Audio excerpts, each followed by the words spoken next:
So when you're trading, that's just a totally different concept. And the one thing that tripped me up before was we talked about market making. I only trade when I think I have an advantage. Yeah. But when you're making a market, you don't get that luxury. Why can't you pick your own positions? Well, let's say you're market making for euro dollar at Deutsche Bank. Okay. They have around $20 billion of flow a day. Okay. And you basically have to manage the larger sizes. So around $5 billion of this is going to have to be manually made. Okay. You're going to take a position at some point, obviously, and you're going to want to be long maybe 100 million euros. And then some other guy in a London hedge fund will come and sell you 500 euros, let's say, 500 million euros. While you're trying to sell that, some other hedge fund from France will come and they will buy 750 million euros. Okay. While you're actually serving these clients, you're getting a very important set of information actually. You're understanding what the European hedge funds, the European real money guys are doing, and what the London guys are doing. If you understand the market correctly, you will know why these guys are doing these things. But there's a cost to it, obviously. The cost is that you're giving them liquidity. So for you to hold on to your own position is very hard. Right. So the only way to keep your position is actually to predict what's going to happen. So if your dollar is going lower because of some euro negative market news, you have to be as much short as possible, pretty much, because the customer's flow, when it starts to flow in, it's not going to give you a break so you can put back your position on or think about it. Right. So people usually do whatever they can in the time they have, and then things fall into place in about 2 to 3 minutes. But the volatility in that region is crazy. And most people, when I read the chat rooms and the platforms and everything, most people think actually there are traders trying to target certain levels in euro dollar or anything else. Traders do trade at certain levels, but actually if you think about it, the levels are dictated by the customer. Okay. Because wherever you put your stops, the market goes to. If you put $1 million worth of stops, it's nothing. But if, let's say, 90% of the hedge funds in the world puts a stop loss at euro dollar at 100 pips from here, naturally a euro dollar trader would have to start buying before it hits that spot. Because after you hit the stop loss, it's too late to buy 700 euros. Right. So naturally, euro dollar trader starts to build up the position for that stop, because when he hits there, he doesn't want to lose money. So he doesn't actually try to stop people out, but to keep himself in a comfort zone that is actually understandable by his bosses. Right. He has to keep buying as the euro dollar approaches the stops. The only way to hedge is buying. Anyone who has traded options would understand this through the delta trading. If you have options and if you want to hedge it, as the price moves, you have to sell and buy to hedge your positions. It's exactly the same thing. So the closer you get to the order, the more of the order you have to close. So for me, I used to work at one of the biggest FX brokerages in the world, and we had this cool tool with only like 5 people had access to it, but you could see the cloud of all the different stock levels on a meta level. So you knew that like 133, there were crazy concentration of stops. But you on the desk, you're the guy making the market, you don't have access to that information like on a computer screen, do you? No, we didn't really have that kind of software. I'm not sure why, but the investment banks seem to have stopped developing software in the late 80s. Any software that's developed is mainly in-house, barely works. And most of the bonds pricing and most of the even options pricing still runs on Excel. Okay, so it's just Microsoft Excel. As crazy as that sounds, because of the complexity of the matters and because the products keep changing faster than the projects, right? It's impossible for an investment bank to actually come up with a software without actually shutting down business first. Okay. So they are not able to catch up with whatever is happening in the market, but it seems for the time being manual traders are able to trade this because they are still profitable. If we come to a point where algos take more of the market than they do now. I think they take around 60 to 70% of the market now. But if they become larger, then it could be problematic for manual traders. But the real advantage of a manual trader is you never get a ticket for $1 million or $2 million. Your tickets are 250, 500, or any size like that. So you don't get 100,000 tickets a day like algo does. Right. Yeah, because if you should put through a ticket for 500 million on an electronic platform, it's just going to go nuts. Probably. Yeah. Yeah. So with the one thing that interests me is when we were talking about the stops, how do you actually know where the stops are? You don't have the software. Well, basically, if you're smart enough, you will check them out in the morning.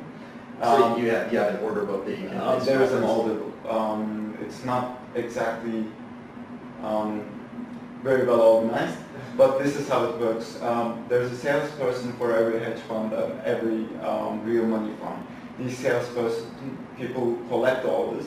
Okay. There's an order book where they put in all the orders, but these orders won't get executed automatically. It's not that developed. Okay. But as the market comes close to the order levels, this salesperson will get up and come closer to you. The closer the order is, the closer the salesperson. So they will remind you. So something's up. Yeah, basically. So there's literally a guy that just hovers over your shoulder and says, "Buy me 50 euro." This is why the trading rooms are huge, really. The number of traders is not large at all. Right. In a place like Commerzbank, it's 5 people. So you just have a bunch of vultures wanting to get their commissions, make sure the client gets their bill. Exactly, that's very well said. Okay, and the other thing I wanted to ask you about is I know you made markets for emerging market currencies. How do you decide things like is there a spread in your head, or is it just I'll sell you lira for this much? Well, there is a spread, but spread, unfortunately, is mostly decided by competition.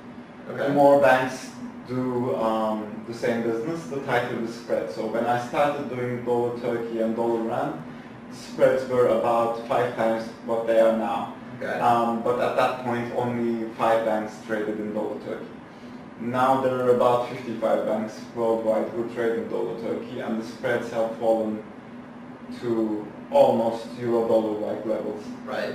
So I guess it's the market condition that really tells you what the spread might be. But the competition is so fierce these days, and banks really are having trouble keeping customers. Spreads are mostly decided by competition. Most of the time it doesn't make sense. Most of the time you lose money on the trades you do. This probably sounds very funny to most people outside banking because as far as I can see, everyone thinks the banks keep making money from every customer trade. Right. In FX, about 75% of the deals actually lose money. Okay. As soon as they trade, because they get very tight spreads from you. Right. Let's say in 750 euro dollar, it's very hard to get out of your position very fast. Okay. And what you make money from is not the deal itself, but the understanding of the market that comes with it. So if somebody buys $1 billion from you, the likelihood of you thinking that euro will go higher at the right time increases significantly, and if you have the larger size of trading positions, you can easily make up the money that you've just lost to the client. Okay, so you're basically trading a small loss for the information of where you think the market will go. Yeah. So, and how are you doing that when you're making a market? Because you don't have control over the situation. Well, you don't really have control over the situation, but you know fundamentally what might happen in the market. Okay. So if I think, let's say, these days emerging markets are trading very weak, so basically dollar Turkey, dollar rand, dollar max, everything is going higher. So you don't really need to be that smart to keep buy dollars at every dip. So when customers ask you for prices, basically what you do is you try to buy dollars as much as you can in the dips.